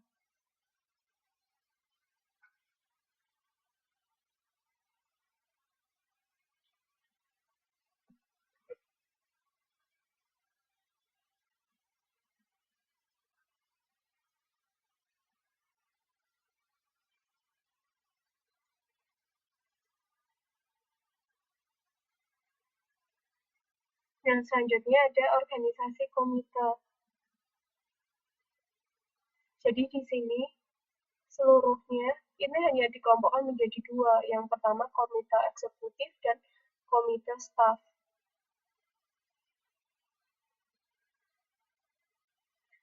Yang selanjutnya adalah organisasi proyek dan matriks. Jadi di sini organisasi proyek adalah bentuk organisasi proyek itu dibentuk dengan melakukan pembentukan kelompok kerja dan para ahli untuk mencapai tujuan khusus. Dalam artian, setelah proyek itu jadi, ya departemen itu akan dibubarkan. Jadi kelompok kerja itu akan dibubarkan. Dan masing-masing akan kembali ke departemen-departemennya yang semula. Yang selanjutnya adalah organisasi matriks. Berbeda dengan organisasi proyek, maka para karyawan yang ada di organisasi matriks mempunyai dua atasan, sehingga mereka berada di bawah dua wewenang, yaitu yang pertama adalah rantai pemerintahan fungsional atau divisional. Yang kedua adalah rantai pemerintah lateral atau horizontal. Jadi, kayak gini. Yang di organisasi matriks pertama, dia di sini kan karyawannya ada di sini ya. Jadi dia itu menerima pekerjaan dari dua departemen sekaligus. Jadi dari si ketua proyek ini dan ketua dari departemennya dia.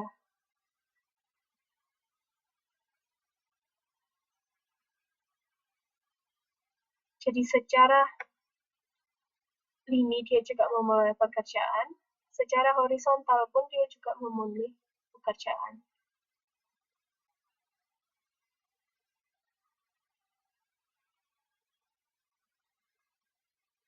Organisasi proyek ya, ketika proyek itu selesai, ya sudah selesai. Misalnya kayak proyek penelitian, proyek pembangunan jalan, pembuatan jembatan, pembuatan sumur, atau ya kayak yang itu. Pokoknya setelah kegiatan itu selesai, ya maka seluruh karyawan akan kembali ke departemennya masing-masing.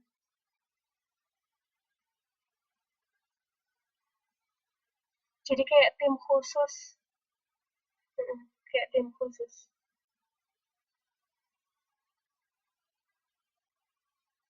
Tim sus. Tim khusus.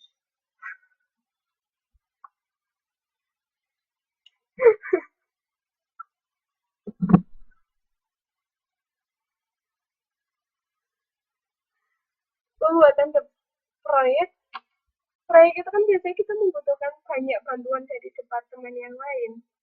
Jadi biasanya kita diambil dari perwakilan departemen A ngeluarin, orang berapa, departemen ngeluarin orang berapa, itu juga ada proyek yang dalam satu departemen aja. Kalau proyek dalam satu departemen, ya setelah proyek itu selesai, ya sudah, mereka akan kembali ke jabatannya masing-masing.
Hmm, Mas,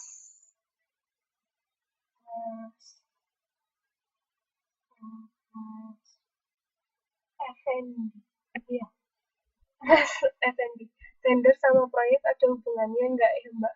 Biasanya itu, ya ada. Biasanya itu, tapi kalau proyek yang kayak misalnya kayak proyek pembangunan gedung ya. Nah, kalau di Brawijaya itu kan ada kayak renovasi-renovasi gitu ya. Proyeknya adalah pembuatan gedung, misalnya karena aku dari pertanian, ya gedung pertanian.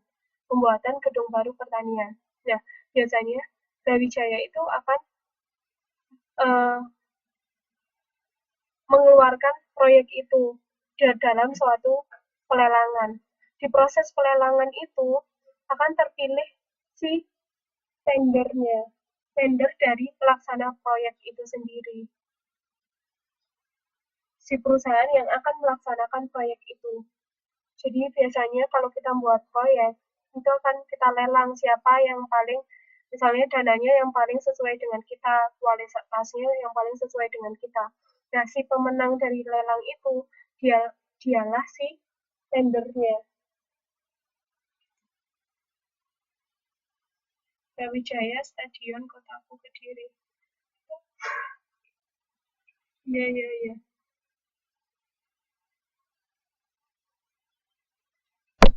Hmm.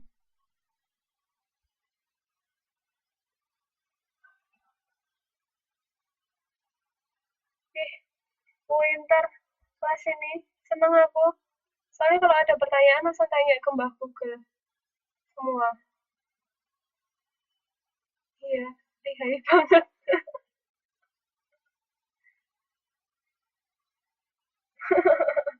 Kayaknya aku nggak usah jelasin. Tanya aja semua ke Google.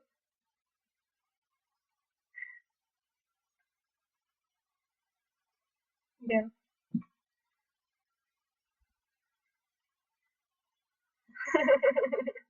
nggak apa-apa. Ayo, lanjut ya.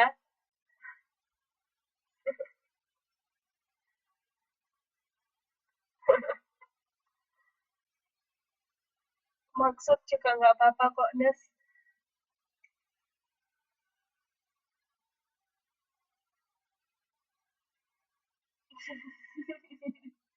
Iya, Mbak siapa? Lanjut ya. Selanjutnya adalah organisasi formal sama informal. Kedua organisasi ini sudah pasti berbeda. Teman-teman tadi kan udah tahu juga kan perbedaannya apa. Nah, ini akan dijelaskan lagi. Jadi, organisasi formal biasanya dideskripsikan sebagai sebuah organisasi yang sistem aktivitasnya terkoordinasi dalam wadah berbagai kelompok individu yang bisa bekerja sama di bawah kepemimpinan seseorang. Semuanya itu mengarah terhadap tujuan yang telah kita sepakati bersama. Struktur organisasi formal bertujuan untuk bisa mencapai hubungan yang teratur di antara fungsi, namun hal itu juga memiliki nilai tambahan dengan memberikan perasaan aman kepada mereka. Jadi pada dasarnya, proses organisasi formal ini, dia berusaha untuk memberikan suatu kepastian bagaimana organisasi itu berjalan, itu semua harus pasti, harus ada dasarnya, harus ada peraturannya. Itu untuk membuat rasa aman ataupun juga petunjuk kerja bagi si karyawan itu sendiri. Sedangkan di organisasi informal belum adanya hal-hal itu yang dibuat. Jadi informal itu merupakan wadah para individu yang bekerja dalam sebuah organisasi yang berperilaku, bertindak, dan berinteraksi dengan cara-cara yang tidak tertulis dan tidak terdefinisikan dalam manual ataupun bahkan dan penjabaran tugas yang jelas. Jadi di sini itu masih belum ada tugasnya yang jelas di masing-masing departemen itu apa sih. Sedangkan kalau di organisasi formal itu pasti sudah ada. Departemen A bertugas untuk ini. Departemen B juga tugasnya ini. Jadi tidak ada yang namanya double tugas. Jadi satu pekerjaan tidak akan dilaksanakan tidak akan dilakukan oleh beberapa departemen. Jadi mereka dibagi spesifik satu demi satu. Yang A targetnya ini, yang B targetnya ini, C targetnya ini. Sedangkan kalau di informal, ya mereka berdasarkan keinginan yang mereka sendiri, mereka bekerja. Soalnya memang tidak ada peraturannya. Kebanyakan organisasi informal itu dilakukan secara sukarela.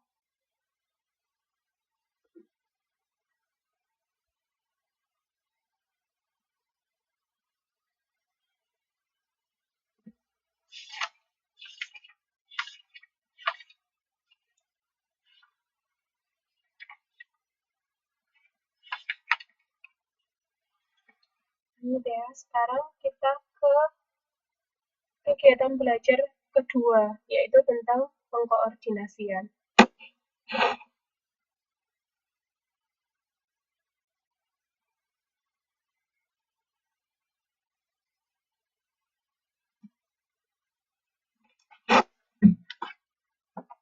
Di slide teman-teman udah bisa baca bahwa koordinasi merupakan suatu proses menghubungkan atau mengintegrasikan bagian-bagian dalam organisasi agar tujuan organisasi dapat dicapai dengan efektif. Yang selanjutnya, koordinasi juga bisa diartikan sebagai suatu usaha yang sinkron dan teratur untuk menyediakan jumlah dan waktu yang tepat, mengarahkan pelaksanaan untuk menghasilkan suatu tindakan yang seragam dan harmonis pada sasaran yang telah ditentukan. Pengkoordinasian sendiri itu juga merupakan salah satu fungsi pokok manajemen. Jadi harus dilakukan suatu pengkoordinasian dalam suatu organisasi itu sendiri untuk memperlancar apa saja yang harus kita lakukan, apa saja yang kita butuhkan, bagaimana jalur informasi itu terhubung dari satu orang ke orang yang lain. Serta pengkoordinasian itu juga merupakan pekerjaan sehari-hari dalam manajemen. Dan dalam koordinasi selalu terdiri dari berbagai aktivitas yang ada di dalamnya, itu melibatkan banyak individu dan banyak hal yang saling berkaitan. Jadi itu merupakan salah satu alasan kenapa kita harus melakukan koordinasi. Karena dalam organisasi, kita itu pasti bekerja dengan orang lain. Kita bekerja dengan banyak individu. Kita juga bekerja dengan banyak hal yang saling berketerkaitan. Contohnya mesin, terkait dengan tenaga kerja, terkait dengan keuangan, terkait dengan bahan baku, terkait dengan pemasaran. Nah, inilah fungsinya kita melakukan koordinasi, agar semuanya itu terarah agar semuanya itu teratur.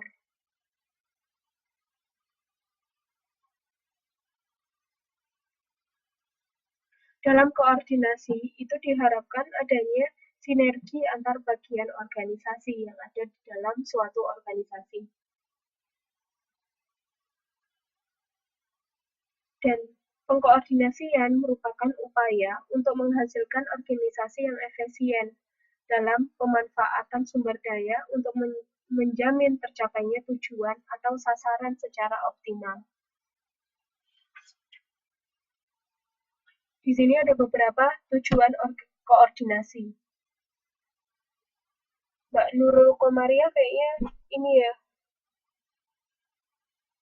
apa namanya, hilang enggak.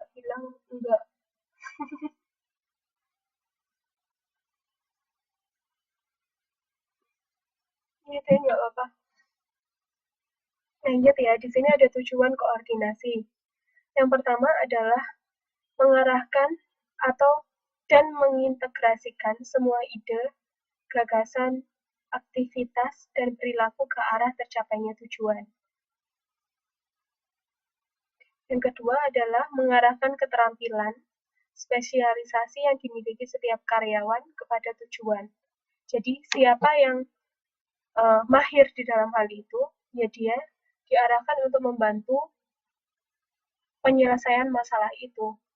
Nah, selanjutnya adalah menghindari kesenjangan, kekosongan, dan tumpang tindih pekerjaan.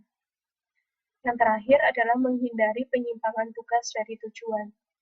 Makanya semakin kita melakukan banyak koordinasi, baik secara formal ataupun informal, itu akan semakin bagus dalam pelaksanaan kegiatan manajemen kita.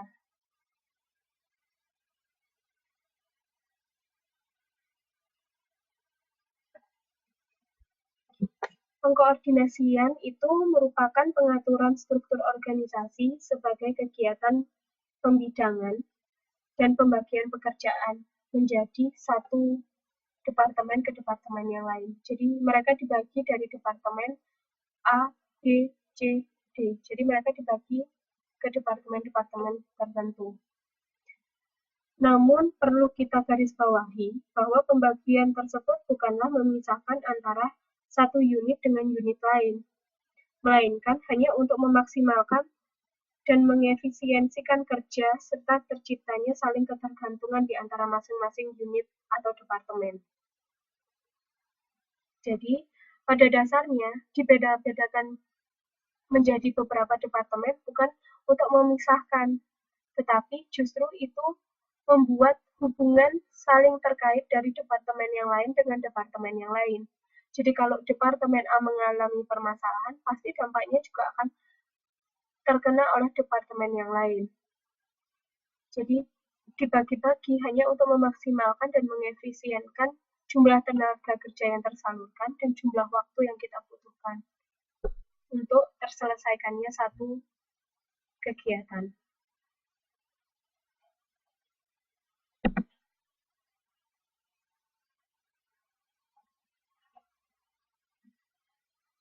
Ketergantungan yang dimaksud itu dibedakan menjadi 3 oleh Thomson. Yang pertama adalah saling ketergantungan yang menyatu. Yang kedua adalah saling ketergantungan yang berurutan. Dan yang ketiga adalah saling ketergantungan timbal balik.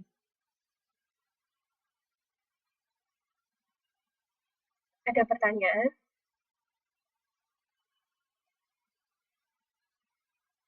Ada pertanyaan atau enggak? Dari ketiga ketergantungan yang diharapkan dalam pengkoordinasian.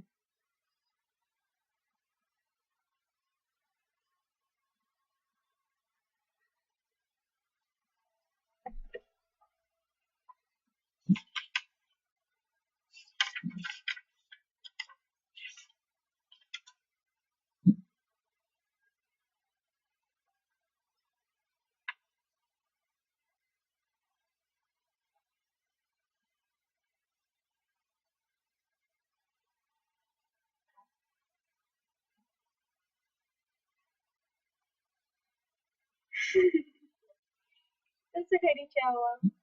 Jadi saling ketergantungan yang pertama adalah saling ketergantungan yang menyatu, yaitu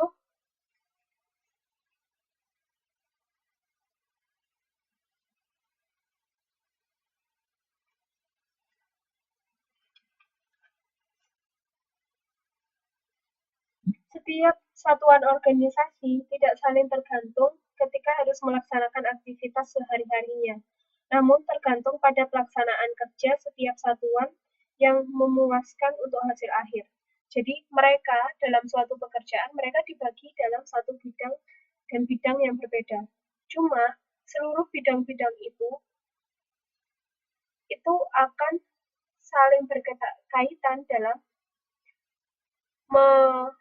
mewujudkan tujuan atau menghasilkan hasil pekerjaan di akhir pekerjaan kita atau target dari pekerjaan kita. Jadi mereka tidak berhubungan secara pekerjaan, cuma mereka memiliki efek terhadap tercapainya tugas atau tujuan dari organisasi. Yang selanjutnya adalah saling ketergantungan yang berurutan. Di sini adalah yang dimaksudkannya ada ketergantungan yang ditandai dengan digunakannya keluaran sebagai input bagian lainnya. Contohnya apa coba? Contoh dari saling ketergantungan yang berurutan. Siapa yang bisa ngasih contoh?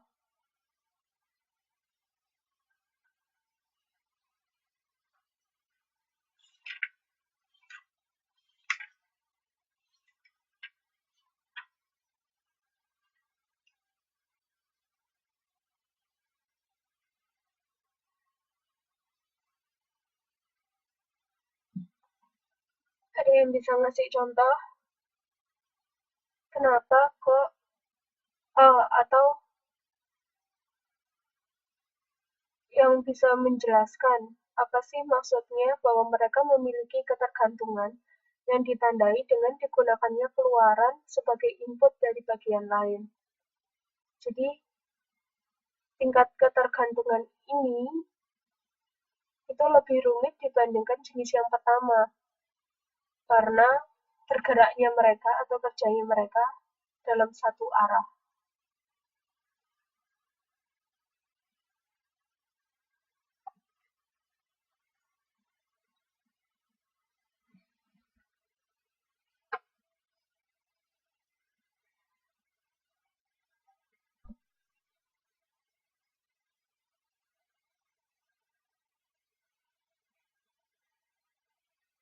Ayo, ini bisa tanya ke Google, bisa tanya ke Wikipedia, bisa tanya ke apa aja.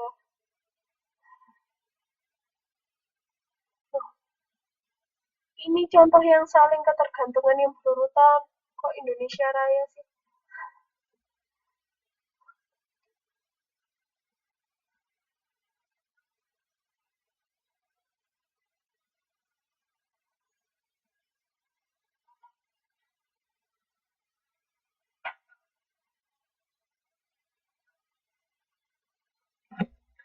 Dan jelas ya. Jadi di sini pertama ada contohnya ya, saling ketergantungan yang berurutan. Intinya, kita kan kalau kok dalam suatu organisasi biasanya kan kita dibagi dalam bagian-bagian tertentu atau departemen-departemen tertentu. Tapi secara langsung ataupun tidak langsung, kita pasti memiliki keterkaitan satu sama lain. Atau kalau tidak terjadi proses yang baik di departemen A, pasti itu akan memiliki dampak ke departemen yang B. Saling ketergantungan yang berurutan ini merupakan saling ketergantungan yang secara langsung. Contohnya, kayak gini. Kalau kita tujuan akhirnya adalah membuat roti atau mengepak roti, mengemas roti. Jadi, kalau departemen bahan baku dia tidak menyediakan bahan sesuai dengan yang kita butuhkan, itu pasti kita tidak akan memperoleh input dari uh, input yang kita butuhkan. Jadi, misalnya gini, kita kan perlu kalau membuat roti adanya adonan ya. Si orang pembuat adonan itu, dia akan mengeluarkan output berupa adonan. Dan adonan itu akan dibutuhkan oleh departemen, misalnya orang yang mengoven, itu sebagai inputnya dia atau bahannya dia. Kalau si orang yang membuat adonan itu tidak berhasil, otomatis secara langsung si orang yang mengoven itu juga tidak akan memperoleh input. Jadi output dari departemen lain atau orang lain itu sangat berhubungan dengan input yang akan diperoleh oleh departemen yang lain ataupun orang yang lain. Jadi ini merupakan ketergantungan yang berurutan. Kalau satu nggak jadi, ya kita nggak akan jadi ke proses yang selanjutnya. Kalau misalnya ovennya kita nggak jadi, otomatis kita nggak akan bisa ngepak.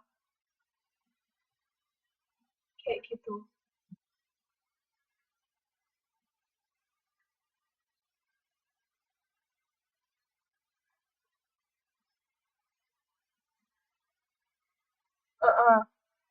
Jadi satu departemen yang lain sama departemen yang lain itu saling berhubungan. Jadi kalau yang departemen lain itu mengeluarkan output berupa itu, nah kita membutuhkan itu sebagai inputnya kita untuk ke proses yang selanjutnya. Jadi kalau output yang di departemen lain tidak berhasil, otomatis kita juga akan memperoleh input yang tidak maksimal. Atau bahkan kita tidak akan memperoleh input.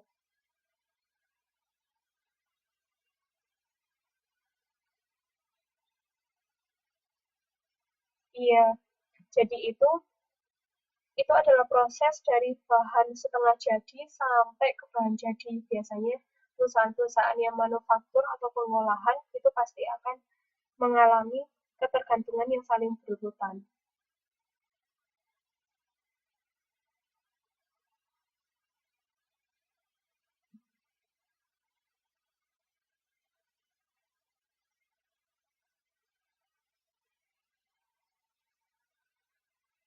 Ya, jelas.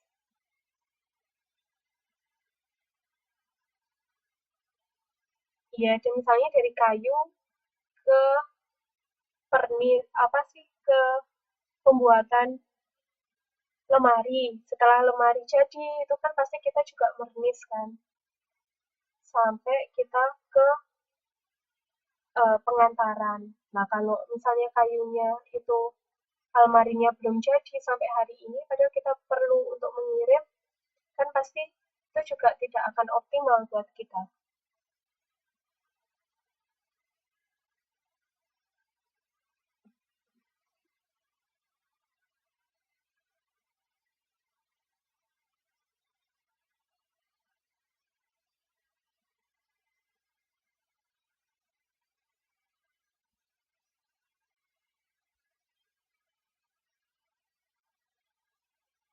Lanjut ya,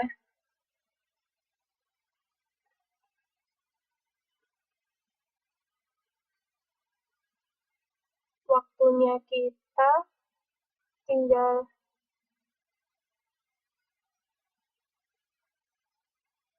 beberapa menit, nah, 3 menit lagi kita agak running. Lanjut, yang selanjutnya adalah 4 tipe perbedaan sikap dan cara kerja yang ikut menghambat efektivitas koordinasi. Yang pertama adalah perbedaan waktu. Jadi masing-masing departemen kan pasti memiliki waktu longgar yang berbeda. Nah, itu biasanya mempersulit kita untuk koordinasi. Yang kedua adalah tingkat formalitas. Jadi masing-masing departemen juga memiliki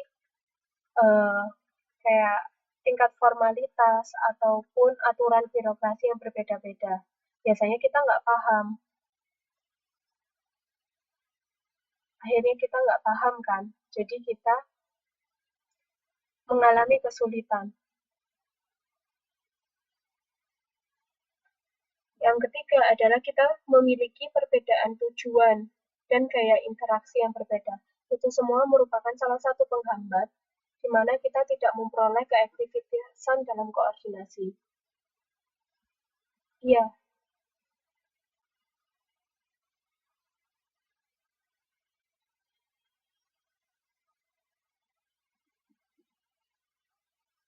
Di sini syarat-syaratnya kita koordinasi adalah kita harus memiliki perasaan untuk bekerja sama dan menjadikan koordinasi sebagai cara untuk memperlancar pekerjaan kita. Dan selanjutnya adalah kita saling menghargai, terutama ketika alasan memberikan pengarahan kepada karyawannya.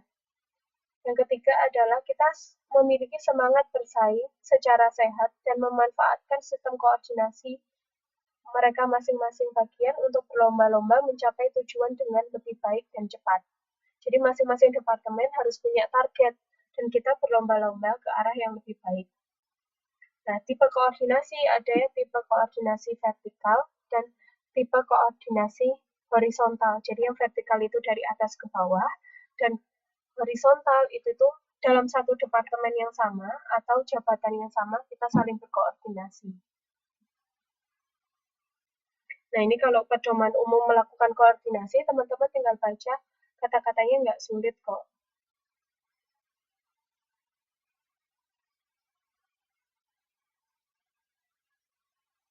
Nah, di sini biasanya kalau kita melakukan koordinasi, kita pasti mengalami kesulitan. Nah, penyebab utamanya kalau kita mengalami konflik adalah yang pertama, karena sumber daya kita terbatas. Kedua, ketidakjelasan tanggung jawab dan wewenang. Gangguan komunikasi, adanya masalah pribadi, pengembangan unit kerja secara berlebihan, dan penyimpangan tujuan. Jadi kadang ada beberapa orang atau departemen yang ini tuh idenya itu terlalu terlalu baru dan ini menyimpang dengan tujuan. Nah, itu merupakan salah satu konflik yang biasa kita hadapi dalam organisasi. Karena pelaksanaan koordinasi harus sesuai pada tujuan dan kepentingan dari organisasi itu sendiri.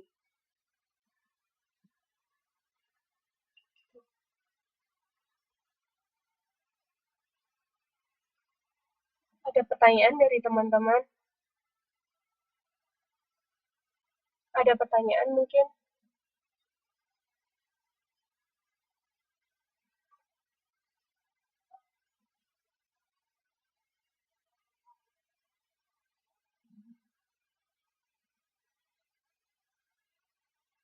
Kalau memang nggak ada, kita akhiri pertemuannya hari ini. Terima kasih buat kehadirannya teman-teman. Semoga tutorial online ini bisa membantu teman-teman dan nanti yang belum datang bisa belajar lewat rekaman. Cuma kayaknya saya nggak bisa ngirim rekamannya hari ini, soalnya karena di tengah jalan debutnya macet, jadi nanti saya ulang lewat visit. Jadi yang saya kirim dulu yang modul 3 ya hari ini ya.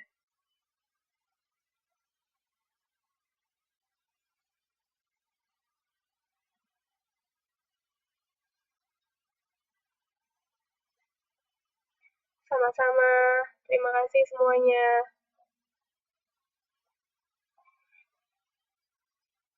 Selamat malam. Wassalamualaikum warahmatullahi wabarakatuh.